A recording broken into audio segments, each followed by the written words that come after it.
Live, ladies and gentlemen, or pretty much just gentlemen right now, with Goose from Rain and Shiro. I'm going to remove my ugly ass profile from here because that's not that pretty. Welcome so much, Goose. Welcome to the Nerve channel. We're excited to have you. Thank you. Dude, you're like our first or second interview. We haven't done a ton of these, but something that we're excited to do a bit more often, and especially to chat with you specifically. So, thanks so much for joining us. Tell us a little bit about you, man. What got you into Blitz? Why do you play it? What makes you so excited about it?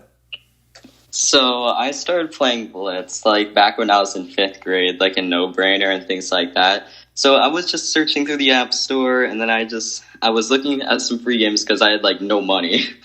And then I just saw World of Tanks Blitz. Like I was searching up like some fighting games, like something like Injustice when that was like actually a decent game back then. And then I found Blitz, I downloaded it, and my first account was Milk and Cookies, which now I just use to like just test random tanks, like nice. When I need to, as 19k battles, and the account has a really, really, really bad stats. But again, that was like my years 5th through 7th grade where I was just playing for fun. And like, I didn't really understand the concept of what comp was or HP sharing, focus fire, any of those essentials.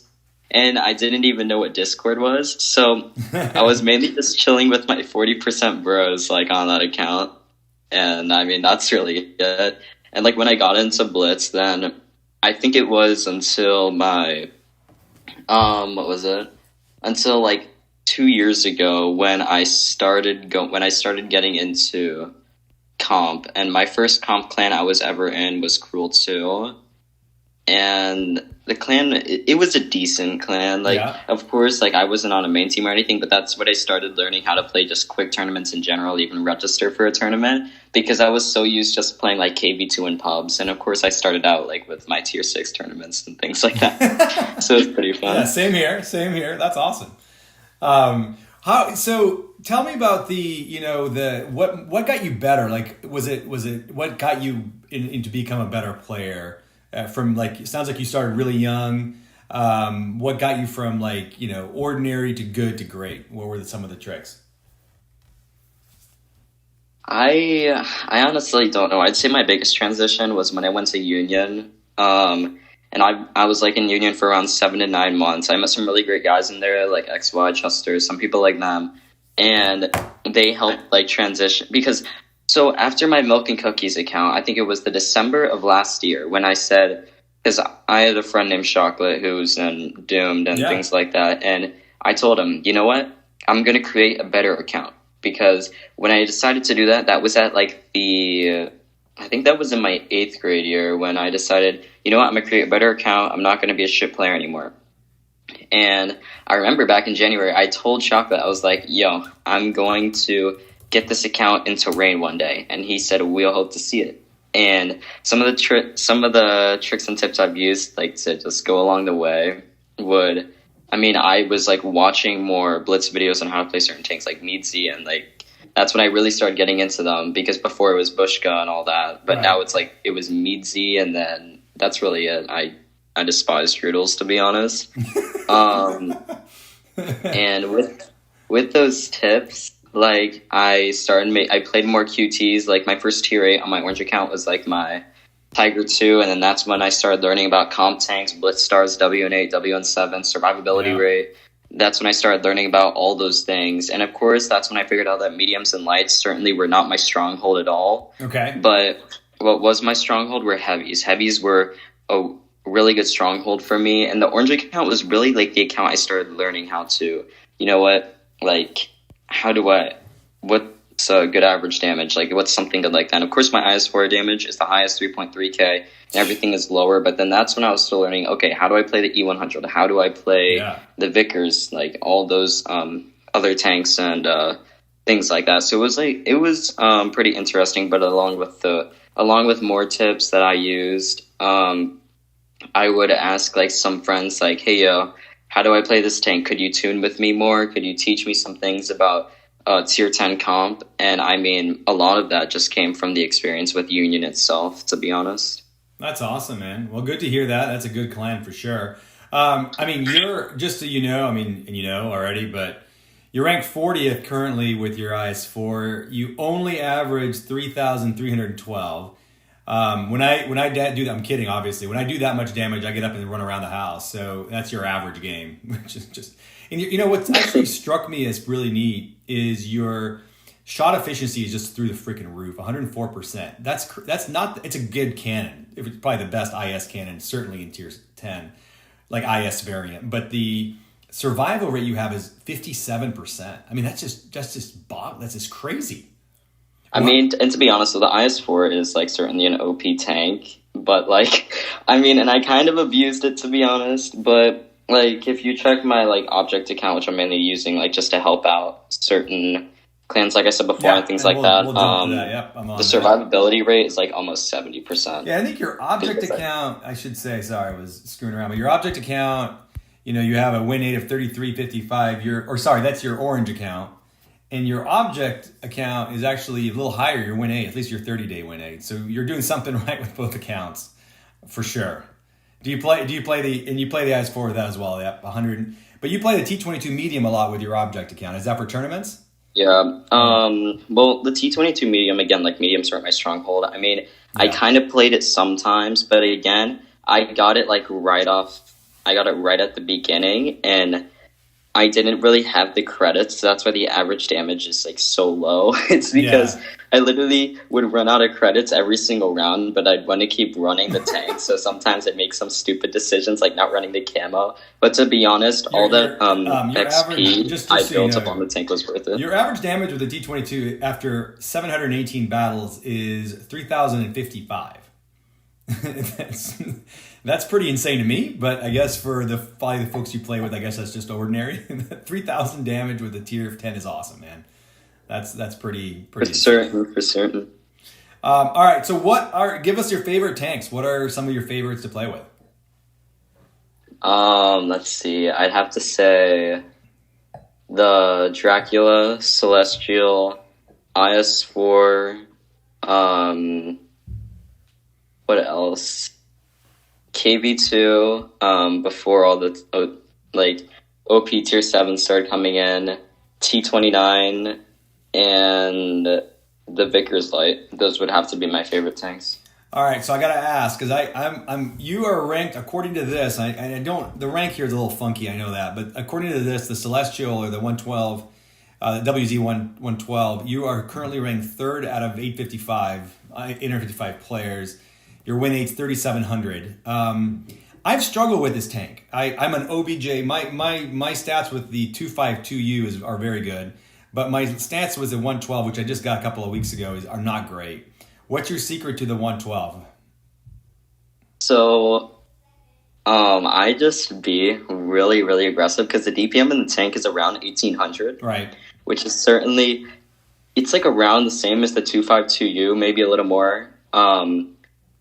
What I do, it doesn't matter if it's tier 9 or anything, I push into really, really aggressive positions because, and I mean this mainly come from me with the IS-4, the WZ Celestial is basically an IS-4 with way less DPM, and like less gun depression. But I mean, really the key is just, because I mean it doesn't have the lower plate like 252U has, which is its main weakness, right? And it has spaced armor around the entire thing, so with that frontal plate, as long as you hide that like little lower bar or like underplate, like on the front of the tank, you will literally bounce so much. And a lot of people don't even know where to pen you, and you can get some really funky bounces as well.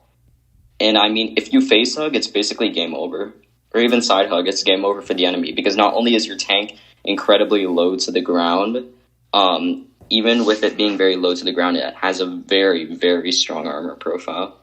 I gotta try it some more, and it sounds like you do calibrate it. One of my problems with it is I do not love heat. I'm a heavy player as well. I don't love heat because I always hit stupid things with my heat shots.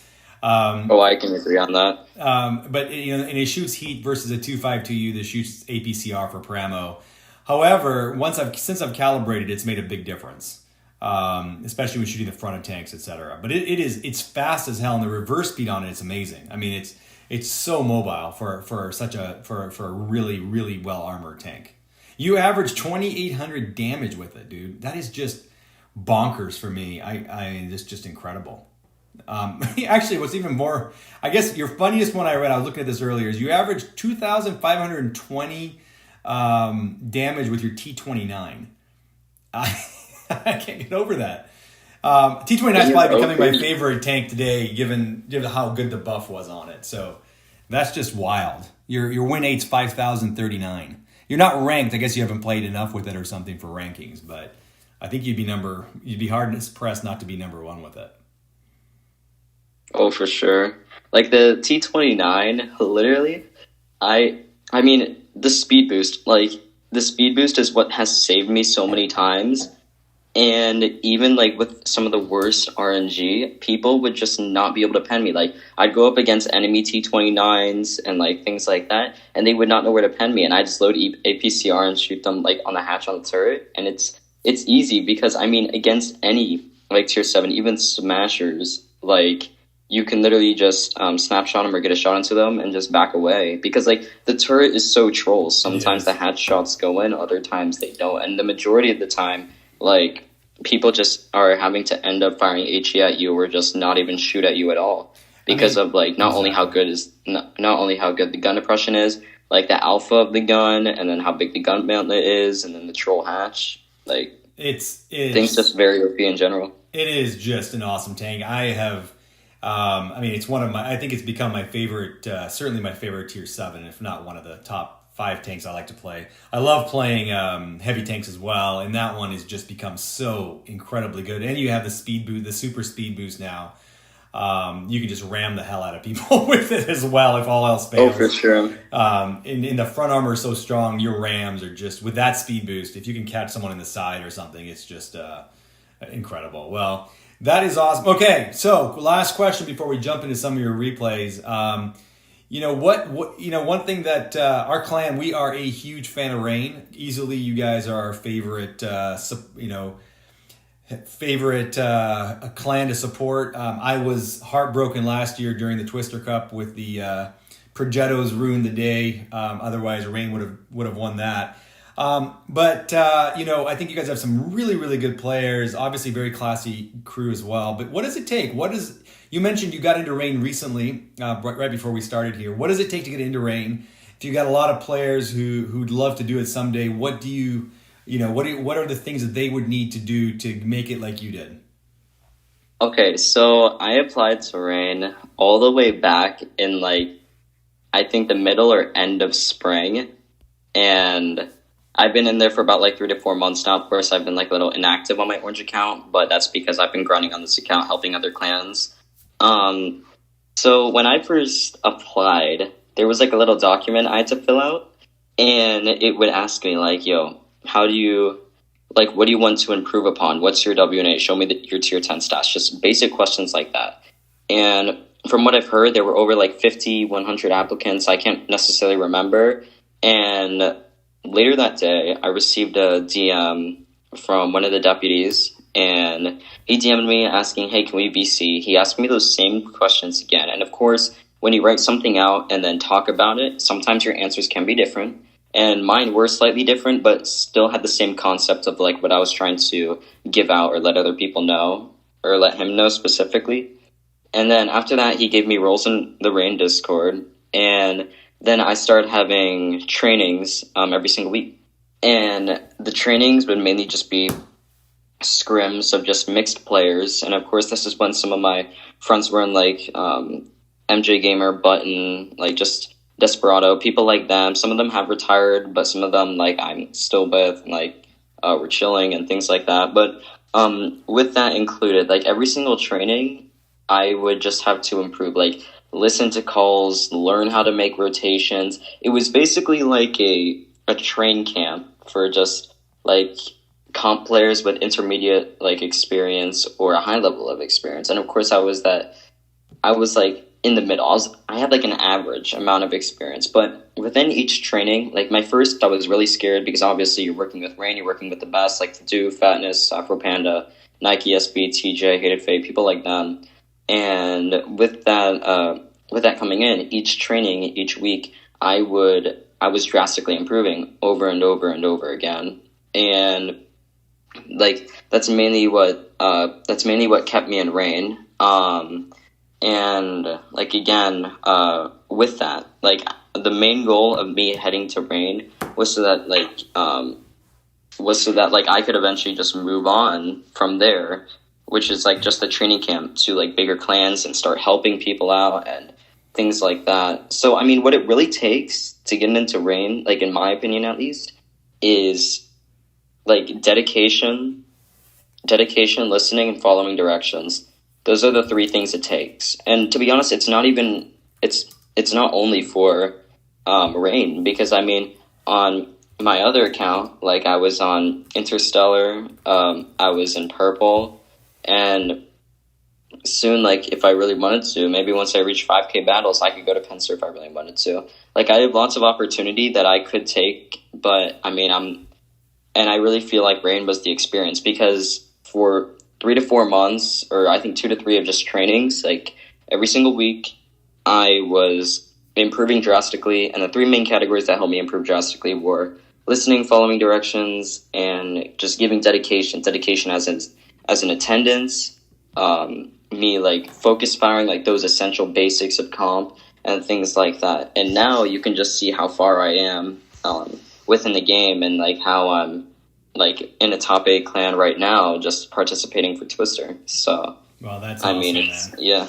Well, that's cool. And I'm showing the Rain like win 8 numbers and average tier, and it's just insane to me. You know, just how good you guys, the team, how good the clan is. I mean, obviously it's the clan, so that's what you'd expect. But what makes me laugh is just the average tier and the win 8 numbers, and the lower spectrum of the 20. You know, when the win 8 start at 2,800, that's when you realize you're looking at a real clan. So that is awesome. Thank you. That's a great story as well. It sounds like they have a very, very fair process. You know, question for you around toxicity. Obviously, there's a lot of toxic players out there. The Rain players tend to be very non-toxic. How does that work out? How do they weed out toxicity out of Rain? So I mean, how do they weed it out? To be honest, like I'm not really sure on that question, because toxicity just depends on like the individual person. And like in top clans, if you're just toxic towards each other in VCs, I mean, like there's not really anybody that like actually cares. But like, of course, if you use racial slurs in battles, if you go off on somebody like multiple times, then of course they're going to be taken to the deputies, and you're going to be given a talk, maybe a warning, maybe a ban kick, things like that. So I mean, it's just simple. Like it's like with every other clan in the game. Gotcha. Well, that's good to know. I mean, we, you know, on the nerf side of things, we tolerate some stuff, and a lot of joking around is welcomed. You know, encouraged, in fact, and harassment and arguments are harassment in terms of the joking around, but then we don't tolerate racism, or especially we don't tolerate people who intentionally throw games or do things to hurt their teams. That type of shit just can't work. So good to know that as well. Love that. Again, we're really excited to see how the Rain Team 1 kind of performs at the Twister Cup this year. Going to be, I'm hoping for a victory, although I know it's a very competitive field. I actually was curious at how they're going to do it this year, given the whole COVID mess, of whether they'll still be able to do it live and Minsk, like the whole thing. Obviously, probably not. So that should be interesting. I don't know if they're still going to even hold it. I don't know. I have a feeling Rain will claim first, though. I mean, they got Mo back, and of course, he's like Rain's idol. So they should definitely be placing first or second. Their biggest competitor right now is Void. In North America, like, that's or in the world? You mean like in Sorry, you mean like in the whole world? It's Void, or just in North America? North America, Gotcha. Of course. Like I don't really know the Asian clans or like Russian clans, things like that. But I mean, if Twister was going normally this year, then I'd still put my hopes for Rain, to be honest, like against some of like the other clans within like the other regions. So yeah, same here. I think they should have won it last year too. I call that the Progetto BS. And it probably deserved the buff just because of that. So, all right, well, let's roll. If Mr. Goose, if you can see your replay up here, we got yourself. This is the first one. It's an IS-4. Let me just look it up, or I'll start it again. Kind of a spoiler alert there. All right, so you're playing with the IS-4. This is your Object 9 account. Yamato Harbor here. I love your camo, by the way. I guess that's one of the new ones from the latest event or the Battle Pass, right? Yeah, it's very nice. I have them. I have like 10 of them or something. I haven't mounted a single one. I'm actually at a point where I was always buying camo, and now all my tanks pretty much have a purchased camo with gold or credits or something, or earned, and I don't know what to do with all these that they're giving out for the battle passes. So I have to think about I just like put multiple in some tanks just so I can rotate between them, because honestly, like, all the camos are pretty nice. Well, my theory, I've been telling Wargaming this for a couple of years now, that they should have their like epic camos like you have on certain tanks, like the IS-4 Skilled, should change depending on the season. But Wargaming doesn't seem to listen to me, so there goes that. That'd be nice though. Well, that kind of makes sense, you pay them a lot. All right, anyway, so you're in the middle of Yamato Harbor, one of my favorite spots as well. Tell us a little bit of why you're going here and what are you up to at this stage. Okay, so I got into the middle because I knew, like, some of these guys were, of course, like, this is Bob, there's going to be, like, some retards within here. And as soon as I saw, like, our lights and mediums going over to C and nobody was spotted, like, I would have pushed farther to the right, but as soon as nobody was spotted there and they started capping, I was like, you know what, I'm going to start pushing directly towards the middle so I can get, like, shots up ahead in front of me in case anybody decides rushing me like this mouse gen, and also I could get crossfire into the enemies on the boat, which I did, like, with the E100 and things like that. So, of course, there were some stupid plays here, like, from the enemy, especially from the mouse gen and, like, E4. Yeah, so, I mean, the E4 actually got lucky that it got shot at. Two things I was pointing out. One is, one of the weaknesses of the IS-4 is the turret rotation speed, and that showed the YOLOing E4, you just couldn't get your gun around to block a shot. But one thing you did beautifully there that, I think takes a lot of, you did it naturally probably, but I think it's brilliant. Well, because you got IS-4 on fire, because when the Maushan rushed you, you wanted to face hug him, but you didn't let him ram you. It's a small detail, right? But that Maushan could be 400 damage with that ram if you had just gone forward. But you backed up, you almost like slowly hugged him into a face hug. I thought was really, really smart.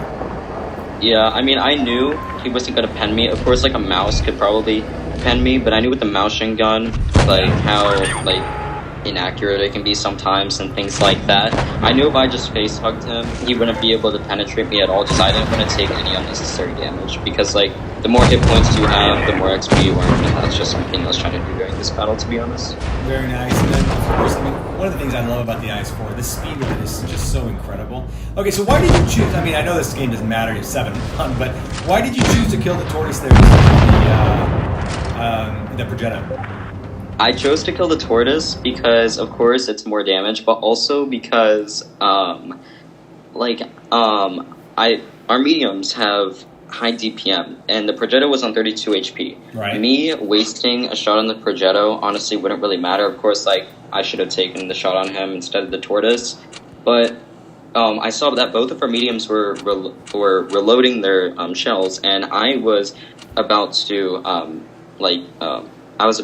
reload my shell faster than them. So I decided, you know what, I'm going to take the shot on the tortoise, because I know as soon as they're reloaded, they're going to just put their attention on the Progetto if possible, because, I mean, he's lower HP, and, like, the job of medium is to basically just, like, get the kills, farm the damage, and things like that. So, I mean, that's honestly why I did it. Yeah, that was really smart. I mean, I saw you do two things there, too, and the same thing with the Maushan. You pulled off the Maushan right before he was dead, letting your teammates finish him and going after the IS-4. Again, real great awareness of where your teammates were. You guys whooped him on this one, but it was still like there's a lot of details in here of how you made that happen that I thought were really, really cool. All right, let's take a look at your next replay. What do we got here? Sorry, it takes me a second to load them. Okay, so you're in Alpenstadt with the M103. Oh, I love this tank. One of my absolute favorite heavies in the game, actually. Top 10, probably. Again, you're rocking that camo too. Oh, I love this camo. It's really my favorite one. And I don't see anybody. I'm trying to see if I recognize any names on here. I don't really recognize any of the clans or the names of the players. So it's kind of just traditional pub battle. You're not platooning either. So doing it all yourself on this one is also. What's your thought of platooning? You platoon a lot. I don't remember that from your stats. I platoon sometimes. It's not a lot because like I like going solo just for the grinding and like the experience like that. And in tunes, sometimes I just get really unlucky. But I mean, I'm like willing to tune like if people need help with something. Well, that's cool. I see you're on our mentor list, so I think I saw you on the mentor list. Maybe I didn't. But yeah, I mean, I think there's a lot of people who want to keep mentoring. So I'm not quite sure what this mentoring program entails. So just be aware of that. I'm kind of scared of the mentoring program. That sounds really cool. For sure. All right, so is this a traditional spot for you, the heavy outlet style? Out of curiosity. It's the traditional heavy spot for my IS4, but I wanted to try it with my F-03, especially considering that I was top tier. I wanted to try and contest this spot because I could either get crossfire into C or crossfire into A because it's directly in the middle. Well, I love that. And it's one of my favorites as well. I probably don't do what you do really well, which I've noticed here already, is you're hugging that wall beautifully, which really means you just need to back up a tiny bit in that corner height. Your lower plate gives you a lot more angle. So that's I'll be copying that play. Just so you know. You're mentoring me. Okay, here's where I make my first big mistake. I should have waited for the VK to take the damage, but I was a little greedy and like of course I'm gonna get the shot on the T264, but I remember right here is where I think we spawned some more enemies, unless it was a different game. Never mind, it was a different game. All good. You're at a 5 to 7 here. I mean, what was kind of, if you're looking at the situation, I'm kind of wondering here where to push. Is you're going after a very low damage Action X. Did you get that? Oh, nice shot. I mean, by the way, not a lot of heavies could take that shot regularly. And then you got a T-25 This guy pilot. was just... I don't know what was running through this guy's mind, but he was just completely brain dead. So I was just like, you know what? It's just better to get another gun out of the game. Even if he's a noob, he could end up just shooting like a one shot at the end. So I just decided to completely clear him out of the game, even though his mechanical skill lacks a lot. Well, I mean, I think, first of all, let's just be honest here. He's driving a T-25 pilot. That generally means he's absolutely fucking retarded. I mean, I just want to call it out. No offense to those in the clan who own a tank. Dark Bane is one of them. I don't know if you've met Bane yet. Nice guy, crazy as hell though. And so that would be your first L. Now you guys switched it around after you took those two out and did some additional damage. You guys switched it from a 5 to 7 to a 4 on 2. So I think this one's kind of getting in the bag, but you got an IS-6 that's relatively full health.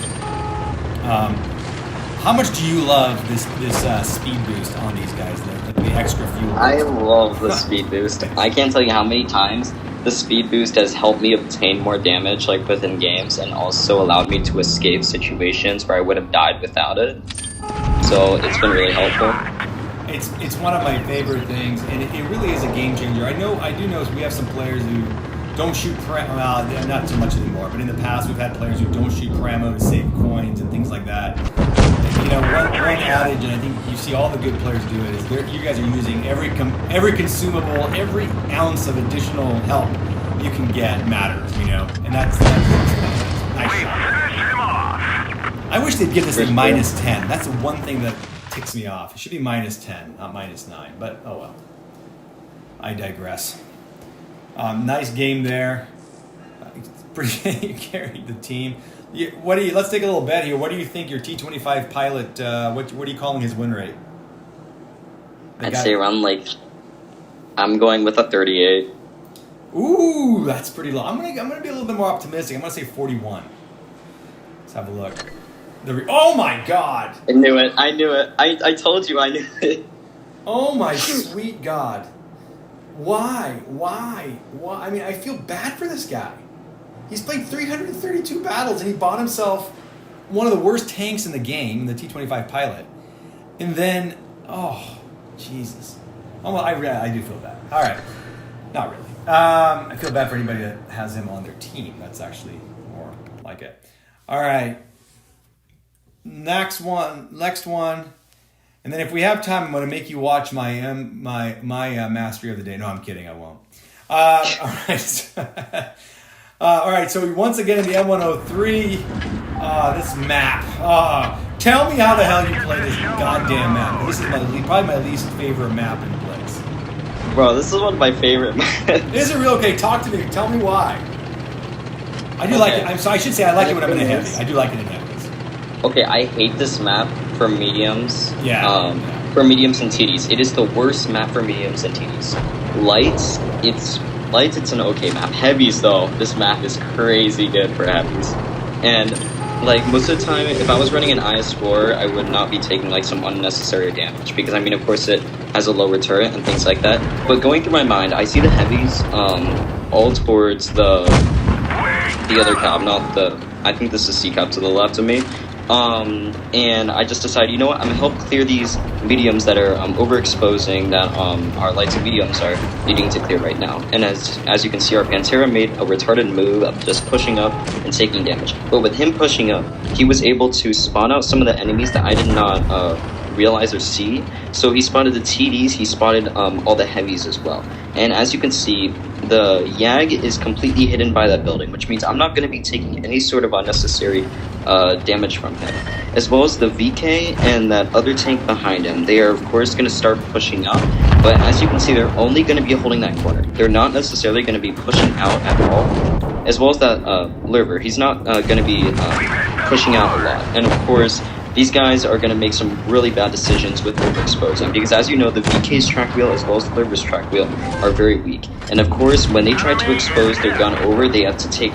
When they try to get shots in, they're always going to be overexposing their track wheels the majority of the time. And of course, I'm just mainly trying to farm damage here. I'm not necessarily looking for the tracking shots at the moment, because again, I just want to get those shots out, get the clears. This was smart play. I mean, it was a risky move, but a well-taken one. He took that move down to nearly a one-shot for a big gun.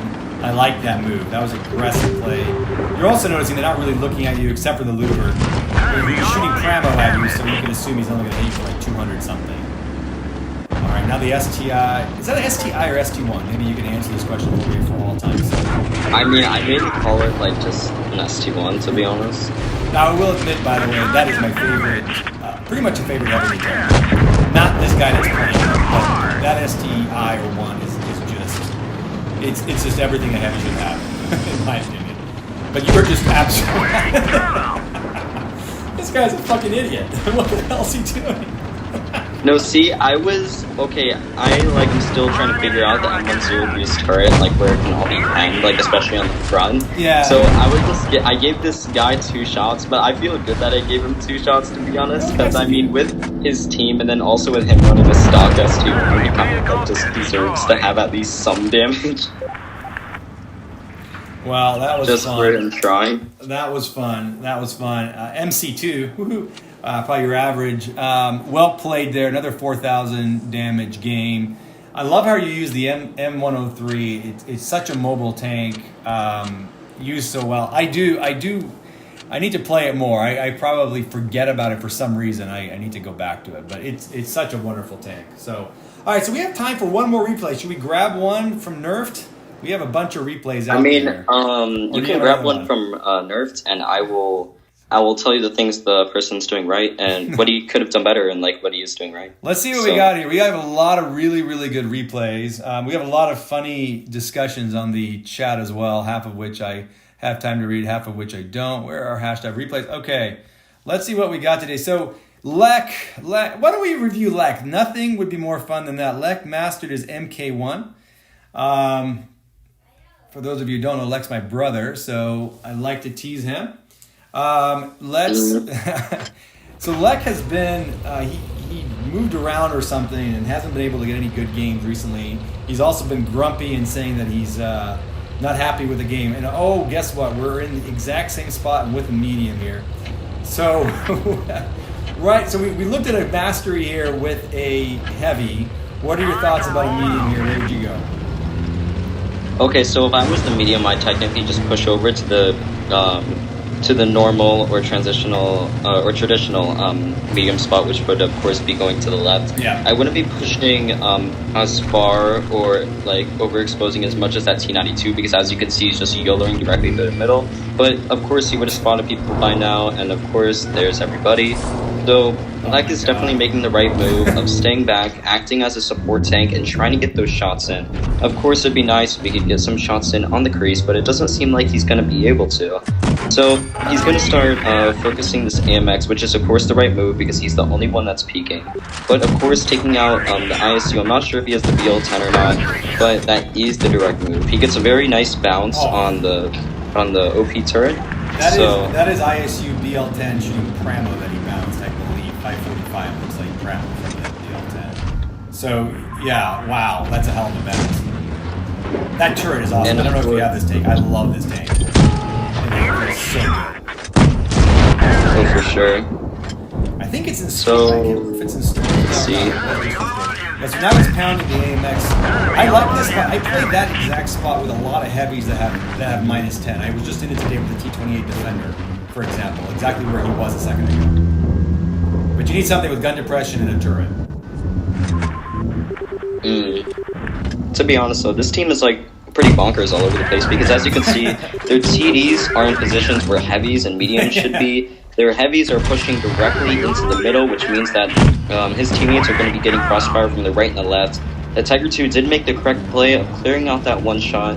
So now it's Lek and some people that could potentially be one shots on his side of the match, but he definitely is making the right play. As you can see, the Tiger 2 is isolated from the rest of the enemy team, which means that he's able to dish out an entire clip into him, and this should make the Tiger around a 2-shot, unless that KPF.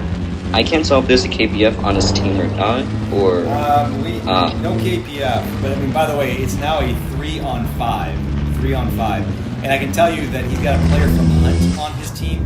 Hunt is one of the worst clients. Not a terrible clients. That guy has to so he's pretty all by himself. I believe he won this one. But here's the thing, you were saying it's a 2-shot. He's basically a 1-clip shot with this tank, almost guaranteed. Oh, for sure. Alright, so now how much HP is he on? He has got 14. He's got full health. He has not taken a shot. Lek is well known as Lek the Farmer, and this Borsig is about to get lit up. He's using AP because he probably doesn't want to risk it. No, he switched it. That'll do an HG shot. Oh, and he clears the waffle, and oh my god. Now that was a very good decision making because clearing out the 2 TDs, of course, he could have waited and potentially killed the tanks that are now rushing the T34, but definitely taking those 2 shots on the TDs was worth it because, as you know, those TDs have good penetration, they have a decent reload, and they also have very high alpha. So as you can see, the game isn't really mattering anymore. Because as you can see, everybody's just 1-shots, but some things that he could have done better. He could have definitely been a little more aggressive. I mean, he had the hit points. He could have pushed to the far corner left just to clear out some of those TDs and take the attention off his teammates. Because, I mean, even if he took some shots, there'd be more guns within the game, but that's more so just like that's a comp tip and not so much pub tip. So I'd say there were some mistakes in this game, but like, well, there were some things that he could have done better, like definitely being a little more aggressive when he had the opportunity to, because he honestly could have farmed more damage that game. But I mean, he mainly, I think his last 2 clips were just farming off of the tanks that were pretty low. He could have got more damage and things like that, just pushing up to the far corner, like I said before, or just pushing up, like, pushing up a little more and distracting the TDs, or even just flanking right side and getting shots into the rears and sides of those tanks, and then flanking back like through BCAP and obtaining shots from there. But nevertheless, it was a very good game. Well, dude, you are not only a good player, you're one hell of a good caller. I love it. That was really well orchestrated. Lek is known as Lek the Farmer. I may have said that already. So, of course, he was in the back farming damage. He gets aggressive when he needs to. That's kind of what his fear is. And by the way, I got a big correction to make, Mr. Goose. Hunt, just Hunt. No, like 4-letter Hunt sucks, I promise you. But Hunt with an underscore must be a new clan who is actually quite good. So this guy, I'm sure he's not watching, but whatever. They are actually a decent client.